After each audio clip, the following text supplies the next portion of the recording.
अगले 5 साल कैसे होने वाले हैं? क्या भारत डेवलपमेंट की फास्ट ट्रेन पकड़ेगा या फिर अपने सारे पैसे यूं ही बेकार प्रोजेक्ट्स में बर्बाद कर देगा? इन सारी बातों का जवाब अगर कहीं पर मिलता है तो वो है भारत का budget. In short, middle class को मिला ठेंगा, गरीब को कुछ मिलता है, अमीर को बहुत कुछ मिलता है, मिडिल क्लास को बस मिडिल फिंगर मिलता है। मिडिल क्लास चुपचाप अपना टैक्स भरता है और उसका पैसा यूपीएससी के स्कैमर्स को अमीर बनाने में जाता है या फिर ऐसे पुल बांधने में जो कभी भी गिर सकते हैं। एज यूजुअल आपकी इनकम फिनिश करने के बाद सरकार की नजर आपके सेविंग्स पर है। लगता है इतना सारा टैक्स देने के बाद एक बार बिहार और आंध्र जरूर जाना चाहिए देखने के लिए कि हमारा पैसा कैसे लुटाया जा रहा है। शॉर्ट टर्म कैपिटल गेन 20% हुआ है और लॉन्ग टर्म 12.5% हुआ है। इसका रिजल्ट मार्केट पर भी दिख रहा है।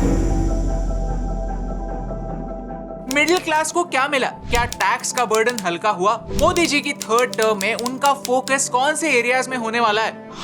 हमारे टैक्स के पैसे बड़े भरोसे से सरकार के हवाले करते हैं। ये पैसे हम बड़ी मेहनत से कमाते हैं। अगर ये पैसे सरकार ठीक से यूज नहीं करती तो इसमें सरकार से ज्यादा हमारा नुकसान है। इसीलिए एक चौकीदार की तरह सरकार पर नजर रखनी पड़ती है और हम चाहते हैं कि आप और हम साथ में सरकार से अकाउंटेबिलिटी एक्सपेक्ट करें। अगले कुछ मिनटों में हम इस साल के बजट के हाइलाइट्स आपको समझाएंगे, लेकिन एक आसान भाषा में। अगर आपको हमारा काम पसंद आता है तो प्लीज चैनल को सब्सक्राइब करना ना भूलिए। ये आपके लिए तो फ्री है, लेकिन इससे हमारी बहुत हेल्प होती है। बजट काफी इंपॉर्टेंट होता है क्योंकि बजट से हम समझ सकते हैं कि गवर्नमेंट का फ्यूचर डायरेक्शन क्या है। भारत का एक ही प्रॉब्लम है कि हम जनरली फ्यूचर के बारे में ठीक से प्लान नहीं करते और बुरे प्लानिंग एंड विजन की वजह से हमेशा दुनिया से पीछे छूट जाते हैं। एआई एक ऐसा रैपिडली डेवलपिंग फील्ड है जो पूरी दुनिया बदल रहा है। नए नए एआई टूल्स एक तरफ लोगों के जॉब्स पर इम्पैक्ट कर रहे हैं और दूसरी तरफ लोगों का काम आसान भी कर रहे हैं। ऐसे सिनारियो में आप एआई के बारे में जितना जानेंगे उतना ही आपके लिए बेनिफिशियल है। And one resource you can use for your preparation is this 3-hour ChatGPT and AI workshop. जो होता तो एक पेड वर्कशॉप है, लेकिन आप हमारे खास ऑडियंस है, इसीलिए पहले 1000 व्यूअर्स के लिए ये वर्कशॉप होगा बिल्कुल फ्री। ऑलमोस्ट 10 लाख लोगों ने ये वर्कशॉप किया है और वो एआई की मदद से अपने करियर को नेक्स्ट लेवल पर ले जा रहे हैं। मैंने खुद ये फ्री वर्कशॉप अटेंड किया है and I will rate it 5 on 5। यहाँ मैंने सीखा कि एआई की मदद से जॉब हंटिंग कैसे होती है, रेज्यूमे एआई की मदद से कैसे बनता है, एआई की मदद से कॉम्प्लेक्स डेटा को सिंपल कैसे बना सकते हैं, और इन सब से लोग सैलरी हाइक्स भी ले रहे हैं और बिजनेस भी ग्रो कर रहे हैं। चाहे आप किसी भी डिपार्टमेंट से हो, आईटी, सेल्स, एचआर, ऑपरेशन, ये वर्कशॉप सबके लिए है। पहले 1000 व्यूअर्स जो नीचे दिए गए लिंक पर क्लिक करेंगे उन्हें ये वर्कशॉप मिलेगा बिल्कुल free. So do make sure to check it out ताकि आप एआई की रेस में पीछे ना छूट जाएं। चैप्टर 1, बजट होता क्या है? चलिए एक सिंपल एग्जांपल लेते हैं। आपको एक मोबाइल खरीदना है और आप दुकान में जाते हैं। आप दुकानदार से कहते हैं कोई अच्छा मोबाइल दिखाओ, तो दुकानदार पहले सवाल क्या पूछता है? वो कहता है अरे मैडम फोन तो सारे अच्छे ही हैं, आपका बजट क्या है? आपका बजट 2 फैक्टर्स पर डिसाइड होता है। एक है कि आप कितना पैसा कमाते हो और दूसरा है कि आप कितना पैसा स्पेंड करना चाहते हो। आजकल कई लोग ईएमआई पर भी फोन लेते हैं क्योंकि उनके लिए फोन जरूरी है, फिर उनके हाथ में पैसे हो या ना हो। ये 3 बातें समझना सिंपल है, राइट? तो आपके लिए देश का बजट समझना भी सिंपल है। जैसे आपका इनकम होता है वैसे देश का रेवेन्यू होता है। ये रेवेन्यू टैक्स से आ सकता है, जैसे कि income tax, GST, customs duty, या फिर नॉन टैक्स रेवेन्यू भी हो सकता है, जैसे अगर सेंटर किसी स्टेट को लोन देती है तो उस पर कमाया हुआ इंटरेस्ट, पावर सप्लाई के लिए फीस, फाइन्स, पेनल्टीज एटसेट्रा। इन सारी बातों को मिलाकर बनता है देश का इनकम, जिसे फैंसी भाषा में कहते हैं कंसोलिडेटेड फंड ऑफ इंडिया। देश की फाइनेंस मिनिस्ट्री अलग अलग फैक्टर्स को कंसिडर करके अनुमान लगाती है कि आने वाले फाइनेंशियल ईयर में यानी 31 मार्च 2025 तक केंद्र सरकार कितने पैसे कमाएगी। बजट डॉक्यूमेंट्स में ये एक काफी इम्पोर्टेंट फिगर है कि गवर्नमेंट के पास आने वाला 1 रुपया कहां से और कौन से सोर्सेज से आता है। सोचने जैसी बात है कि इतने टैक्सेस देने के बावजूद इनकम टैक्स से ज्यादा कंट्रीब्यूशन बोरोइंग से आता है। चलिए कुछ कॉन्सेप्ट्स रिवाइज करते हैं। Capital and revenue. Revenue receipts यानी रोजमर्रा और रेगुलर। रेवेन्यू रिसीट्स यानी वो रिसीट्स जो आपको रेगुलरली मिलते हैं, जैसे कि सैलरी या फिर एफडी या सेविंग्स बैंक पर इंटरेस्ट। सिमिलरली रेवेन्यू एक्सपेंसेस यानी वो खर्चे जो आपको डे टू डे लाइफ में खर्च करने पड़ते हैं, जैसे electricity bill, groceries etcetera. Government के केस में गवर्नमेंट एम्प्लॉइज की सैलरीज, पेंशन, सब्सिडी, ये सारे रेवेन्यू एक्सपेंसेस हैं। और income tax, GST, customs duty, interest, penalty, fees, ये सब रेवेन्यू रिसीट्स हैं। कैपिटल यानी वन टाइम या फिर वो जिसकी फ्रीक्वेंसी आप प्रेडिक्ट नहीं कर सकते, जैसे हमारा वेदर डिपार्टमेंट कभी भी सही तरह से बारिश की प्रेडिक्शन कर ही नहीं सकता। कैपिटल रिसीट्स और एक्सपेंसेस दोनों कुछ वैसे ही होते हैं, जो आएंगे या नहीं, अगर आएंगे तो कितने अमाउंट में आएंगे इसकी सरकार को कोई सर्टेनिटी नहीं होती। कैपिटल एक्सपेंसेस में वो सारे एक्सपेंसेस आते हैं जिन्हें एसेट क्रिएशन में यूटिलाइज किया जा सकता है, जैसे रेलवे को अपग्रेड करना, डिफेंस परचेजेस करना, नई सड़कें बनाना, नए हॉस्पिटल बनाना। कैपिटल रिसीट में मेजरली बोरोइंग्स और ग्रांट्स आते हैं। इस बजट में फाइनेंस मिनिस्ट्री ने अनुमान लगाया है कि केंद्र सरकार इतने रुपए कमाएगी और खर्च कितने करेगी पता है? इतने। क्या हम यानी भारत सरकार जितना पैसा कमाती है उससे ज्यादा स्पेंड करती है? हम इतना पैसा कहाँ खर्च करते हैं? चलिए बजट डॉक्यूमेंट को समझते हैं। चैप्टर 2, आमदनी 98, खर्चा रुपया। एक बजट 3 तरह का हो सकता है। सरप्लस बजट, जहां हमारा इनकम एक्सपेंसेस से ज्यादा होता है। बैलेंस बजट, जहां हमारा इनकम और एक्सपेंस दोनों सेम टू सेम होते हैं। और डेफिसिट बजट, जहां हमारे एक्सपेंसेस इनकम से ज्यादा हैं। फन फैक्ट, भारत के इतिहास में सिर्फ एक ही बार 1950-51 में हमने एक सरप्लस बजट प्रेजेंट किया था। यहाँ पूरे 71 लाख का सरप्लस भारत की तिजोरी में बचा हुआ था। उसके बाद आने वाले सारे बजट्स डेफिसिट बजट्स ही थे। बजट के टॉप 5 मिनिस्ट्रीज देखते हैं। Ministry of finance 18,58,158 crore. Ministry of defence 6,21,940 crore. Ministry of road transport and highways 2,78,000 crore. Ministry of railways 2,55,393 crore. Ministry of consumer affairs, food and public distribution 2,23,323 crore. हमारा सबसे बड़ा स्पेंड इंटरेस्ट पेमेंट्स पर होगा, ₹11,62,940 करोड़, जो मिनिस्ट्री ऑफ फाइनेंस का part है। ये पूरे बजट के कैपिटल आउटले से भी ज्यादा है। बजट के हिसाब से इस साल 31,29,200 करोड़ रेवेन्यू रिसीट्स के फॉर्म में आएंगे। उसके सामने टोटल एक्सपेंसेस यानी रेवेन्यू और कैपिटल एक्सपेंसेस 48,20,512 करोड़ होंगे। यानी गवर्नमेंट को ये सारे खर्चे करने के लिए 16,13,312 करोड़ बोरो करने पड़ेंगे। चैप्टर 3, फोकस कहां पर हुआ? इस बजट में फोकस कहां हुआ? हमारी फाइनेंस मिनिस्टर ने काफी इंपॉर्टेंट बात कही कि मॉडर्न भारत में सिर्फ 4 जाति हैं, गरीब, युवा, महिला और अन्नदाता। कुल मिलाकर 9 प्रायोरिटीज की बातें हुई जो आप यहाँ पर पढ़ सकते हैं। और फोकस एम्प्लॉयमेंट, स्किलिंग, एमएसएमईज और मिडिल क्लास पर हुआ, एटलीस्ट ऑन पेपर। शुरुआत मिडिल क्लास से करते हैं। इन शॉर्ट, मिडिल क्लास को मिला ठेंगा। एज यूजुअल आपकी इनकम फिनिश करने के बाद सरकार की नजर आपके सेविंग्स पर। हमने हमारे पिछले वीडियो में भारत में टैक्स स्ट्रक्चर रिवाइज होने की जरूरत क्यों है, इस बारे में डिटेल में चर्चा की। इनकम टैक्स की बात करें तो टैक्स स्ट्रक्चर रिवाइज तो हुआ, लेकिन उतना नहीं जितना हमें एक्सपेक्टेड था। न्यू टैक्स रेजीम के नए स्लैब्स कुछ ऐसे दिखेंगे। आप वीडियो को पॉज करके नए स्लैब्स के बारे में पढ़ सकते हैं। टैक्स के लिए एक अच्छी बात यह है कि हम विवाद से विश्वास की ओर जाने की कोशिश कर रहे हैं। अगर टैक्स लायबिलिटी 50 लाख से कम है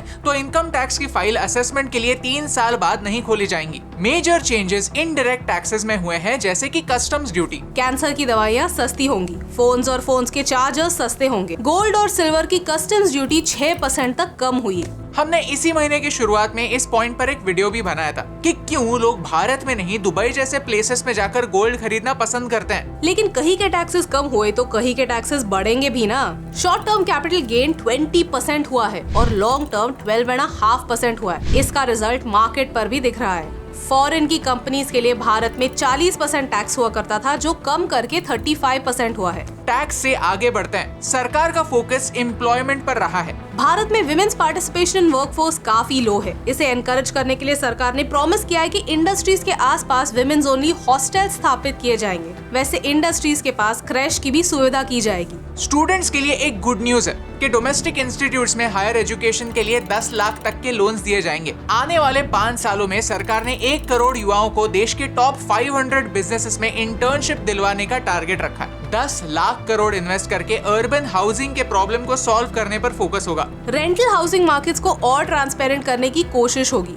शहरों में ट्रांसपोर्ट डेवलपमेंट पर फोकस होगा। सोलर एनर्जी को प्रमोट करने के लिए पीएम सूर्य घर योजना के बारे में लोगों को रिमाइंड किया गया, जहां आप अपने घर सोलर पावर की मदद से 300 यूनिट फ्री इलेक्ट्रिसिटी पा सकते हैं। इसके बारे में और जानने के लिए आप इस वेबसाइट पर जा सकते हैं। इस साल बिहार, असम, हिमाचल प्रदेश जैसे स्टेट्स में होने वाले फ्लड्स के बारे में बात हुई। उत्तराखंड के लैंडस्लाइड्स की बात हुई, सिक्किम के फ्लैश फ्लड्स की बात हुई। लेकिन यहाँ काफी वेग बातें हुई कि सरकार असिस्टेंस प्रोवाइड करेगी। एग्जैक्टली क्या करेगी, इसका प्लानिंग मिसिंग था। वैसे ही हीट वेव्स की बातें हुई ही नहीं, जहां इस साल नेशनल कैपिटल दिल्ली में भी टेम्परेचर्स 50 डिग्री तक पहुंच रहे थे। हमारे जीडीपी का 3.4% कैपिटल एक्सपेंडिचर पर खर्च होगा। 11,11,111 करोड़ इंफ्रास्ट्रक्चर पर स्पेंड होंगे। आंध्र प्रदेश रीऑर्गेनाइजेशन एक्ट के तहत 15,000 करोड़ आंध्र प्रदेश के लिए एलोकेट हुए हैं। बिहार में 26,000 करोड़ रोड और इंफ्रास्ट्रक्चर प्रोजेक्ट्स और टूरिज्म को प्रमोट करने के लिए नालंदा और गया जैसे लोकेशंस को डेवलप करने के लिए खर्च होने वाले हैं।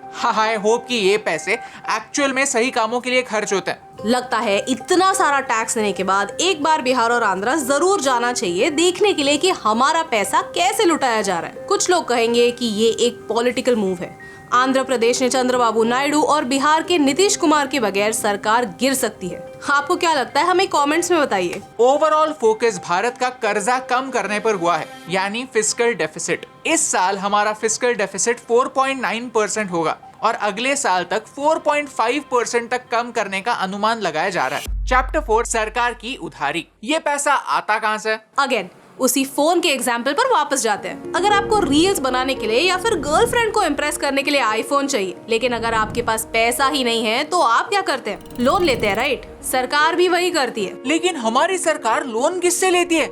एलियन से? हमारी सरकार हमसे ही लोन लेती है। भारत एक डेफिसिट बजट चलाता है, यानी कुल मिलाकर सरकार के रिसीट्स उनके खर्चों से कम है और जो बाकी बच जाता है उसे बोरोइंग से भरा जाता है, यानी लोन लेकर। अब एक इम्पोर्टेंट कॉन्सेप्ट समझते हैं, फिस्कल डेफिसिट। फिस्कल डेफिसिट यानी revenue plus capital expenses minus revenue receipts minus grants and other capital receipts. Basically fiscal deficit ये बताता है कि हमें कितने बोरोइंग्स करनी पड़ेंगे ताकि सरकार वही खर्चे कर पाए जो उन्होंने बजट में कमिट किए हैं। इस साल का फिस्कल डेफिसिट है ये। सरकार लोन कहां से लेती है? अगर आप पापा की परी हैं तो आपके घर एक चलता फिरता एटीएम है। आपके पापा, आप पापा से 2 मीठी बातें करके लोन ले सकते हैं और पापा आपसे प्यार करते हैं तो वो आपको पैसे देंगे भी, या फिर आप बैंक के चक्कर काट सकते हैं। वैसे ही सरकार के पास भी एडिशनल पैसे खड़े करने के लिए यानी डेट के लिए 2 ऑप्शंस हैं। एक होता है इंटरनल डेट यानी जनता जनार्दन से लिया हुआ loan, market borrowings, short term borrowings, state provident funds, bond से आया हुआ पैसा सरकार आपसे बोरो करती है। इसका एक बेहतरीन एग्जांपल है SGB यानी सॉवरेन गोल्ड बॉन्ड, जिसमें आप इन्वेस्ट कर सकते हैं और उसके प्राइसेस सोने के प्राइसेस से लिंक्ड होते हैं। प्लस सरकार आपको 2.5% इंटरेस्ट भी देती है। ये सरकार ने आपसे लिया हुआ एक लोन है।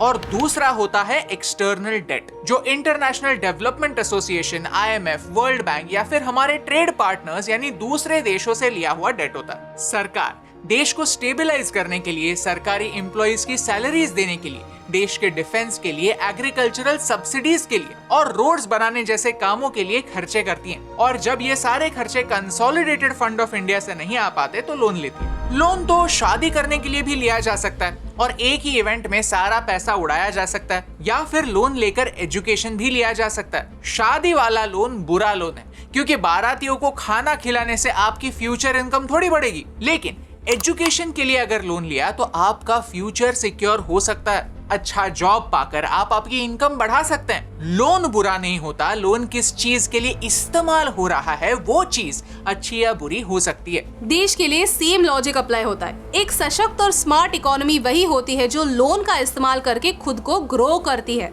लोन लेकर रास्ते बनाना, हॉस्पिटल्स बनाना, एम्प्लॉयमेंट जनरेट करना पैसों का सही इस्तेमाल है। आप लोन ले सकते हैं लेकिन लिमिट में। एक लिमिट के बाद बैंक भी आपको लोन देना बंद करेगी, राइट? अगर आप महीने के 10,000 रुपए कमाते हैं और आपको 2 करोड़ का लोन लेना है तो बैंक भी आपको पूछेगी क्या फूक के आया है बे? हमारे देश में भी सरकार को कंट्रोल में रखने के लिए कुछ लिमिट्स लगाए गए हैं। साल 2003 में अटल बिहारी वाजपेयी जी की सरकार ने fiscal responsibility and budgetary management act FRBM act लाया था। ये एक्ट कोशिश करता है कि सरकार एक लिमिट के बाहर लोन लेना बंद करे, ताकि कोई एक सरकार 5 साल के लिए लोन लेकर देश को कंगाल ना कर दे। यहाँ हमने 20 साल का टारगेट रखा था, लेकिन बीच में पेंडेमिक आया और सारा प्लान चौपट हो गया। ये चार्ट देखिए, यहाँ पहले वाले चार्ट से दूसरा चार्ट मुझे ज्यादा कंसर्निंग लगता है, क्योंकि यहाँ आप देख सकते हैं कि हमारे लोन की किश्तें चुकाने में ही हमारे ज्यादातर पैसे खर्च हो रहे हैं। आज भी हमारे बजट का सबसे बड़ा हिस्सा इंटरेस्ट रीपेमेंट ही होता है। क्या भारत एक डेट साइकिल में अटक चुका है? हम इस टॉपिक पर फ्यूचर में वीडियो बनाएंगे जरूर। Chapter 5 conclusion. In the and यही कहना चाहता हूँ कि गरीब को कुछ मिलता है,